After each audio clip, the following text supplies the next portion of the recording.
بعد از این ویدیو دیگه کلاغا رو عصبانی نمی کنی. اول از همه باید بدونی که کلاغا خیلی باحالن. هوششون با یه بچه 7 ساله برابری میکنه.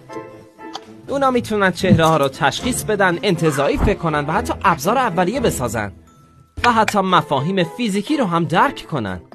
بین بعضی از کلاغا حتی شوخی و کلکل کردن هم رایجه. کلاغا واقعا سومری های دنیای پرنده ها هستن، ولی هیچ وقت نباید اونا رو عصبانی کنی. اگه کلاغا اذیت کنی دشمن همیشگیش میشی. اون به دوستاش و حتی بچه‌هاش هم دربارت خبر میده. برش با هم تصمیم میگیرن که بیان شیشتو بشکنن یا با سنگ بزنن توی سرت یا خیلی ساده برینن روت. حتی مواردی بوده که کلاغ‌ها بعد از مرگ اون فرد میرفتن به سنگ قبرش حمله میکردن. پس اگه توی اینترنت برای کسی کامنت بد میذاری و اول مطمئن شو که طرف کلاغ نباشه.